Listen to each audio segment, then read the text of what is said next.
ఈ కార్యక్రమాన్ని నిర్వహిస్తున్నటువంటి Brahmins officers and professionals welfare association అధ్యక్షుడు అయినటువంటి ఒక మన సుధాకర్ గారికి, సుశీల్ కుమార్ గారికి, వారి కార్యవర్గీయ సభ్యులకు, వేదికని అలంకరించినటువంటి మిత్రులు వేణుగోపాల్ గారికి, అదేవిధంగా మా మిత్రుడు పుండ సతీష్ గారికి, పురాణం సతీష్ గారికి, దేవిప్రసాద్ గారికి, వాణి గారికి ఇప్పుడే వెళ్ళారు వారు. మరి ఈ యొక్క కార్యక్రమంలో పాల్గొనేటువంటి మిత్రులకు, పెద్దలకు అందరికీ కూడా పేరు పేరు నమస్కరిస్తూ, ఇప్పటివరకు అనేక మంది పెద్దలు మనకు సందేశాన్ని ఇచ్చారు. నేను మళ్ళీ అవన్నీ సమస్యల మీద మనకు ఉన్నటువంటి యొక్క ఏవైతే సమాజంలో స్థానం గురించి కానీ వాటి గురించి మాట్లాడదలుచుకోలేదు. ఇంతకుముందు కంచి వీసీ గారు చెప్పారు, బ్రాహ్మణ అనైక్యత అనేటటువంటి ఒక అది విషయం కాదు. అనేకమైనటువంటి ఒక వృత్తుల్లో కూడా ఒక బ్రాహ్మణ కూడా వెళ్ళారు. కొంతమందికి అర్చకాలు, కొంతమందికి వేద చదువుకోవడం, కొంతమందికి కర్ణికం చేయటము, కొంతమందికి ఇంకా రకరకాలైన, కానీ అందరూ ఒకటే. వాళ్ళ ఒక సంబంధించినటువంటి ఒక వృత్తులు వేరే ఉన్న శాఖలు ఇవన్నీ వేరే ఏర్పడినాయి, కానీ ఆల్ బ్రాహ్మిన్స్ ఆర్ వన్ అనే విషయాన్ని మనం అందరం కూడా గుర్తుంచుకోవాలి.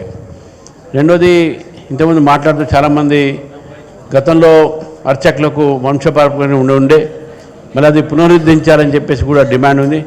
అది మంచి ఆలోచన, తప్పకుండా నా మద్దతు దానికి ఉంటుందని చెప్పేసి కూడా మీ అందరికీ తెలియజేస్తా ఉన్నాను.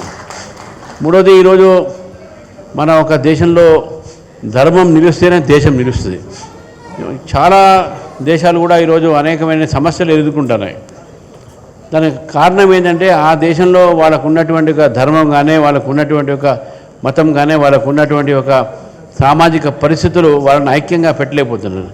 కానీ భారతదేశంలో కాశ్మీర్ నుంచి కన్యాకుమారి దాకా, ఇటు అస్సాం నుంచి అహ్మదాబాద్ దాకా, గతంలో ఇంకా దూరం వరకు కూడా మనందరినీ కలిపేది, ఇన్ని భాషలు, ఇన్ని కులాలు, ఇన్ని మతాలు ఉన్నప్పుడు కూడా అందరినీ కలిపేది ఏంది అంటే మన ధర్మం, మన సంస్కృతి. ఎవరు కూడా దీన్ని, విదేశాల నుంచి చాలామంది ఆక్రమణకు వచ్చారు ఇక్కడ, కానీ మన దేశంలో మన ధర్మాన్ని ఎప్పుడు కూడా వాళ్ళు ఛేదించలేకపోయారు. ఇప్పుడిప్పుడే కొంత మత మార్పులు జరుగుతున్నది వేరే మాట, కానీ మన ధర్మాన్ని కాపాడుతున్నటువంటి ఒక బాధ్యత మన అందరిది. అది బ్రాహ్మణులు చేసేటటువంటి ఒక మహత్తరమైన పని. అందుకే వారిని ఆదరించి ఈరోజు ధర్మంని బతికించాల్సిన అవసరం ఉన్నది, ధర్మాన్ని ముందుకు తీసుకుపోవాల్సిన అవసరం ఉన్నది. ధర్మం ఉంటేనే దేశం ఉంటుంది అనేది ఆలోచన మనందరికి ఉండాలని చెప్పి తెలియజేస్తూ, మరి సుధాకర్ గారు అనేక మంచి మంచి కార్యక్రమాలు చేస్తూ ఉన్నారు. ప్రతి సంవత్సరం డైరీ ఇనాగ్రేషన్స్ కానీ, మన పెద్దలకు సన్మానాలు కానీ, ఇవన్నీ కూడా కార్యక్రమం చేస్తూ ఉన్నారు.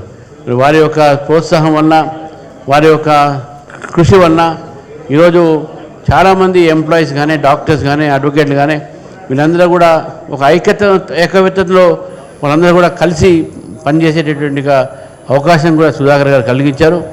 మరి నా మద్దతు, నా ఒక సహకారం వారికి ఎప్పుడు ఉంటుందని తెలియజేస్తూ, మరి ఇవాళ రేపు అసెంబ్లీ ఉంది కాబట్టి లెజిస్లేటివ్ పార్టీ మీటింగ్ ఉన్నందుకు నీకు ఆలస్యంగా రావడం జరిగింది.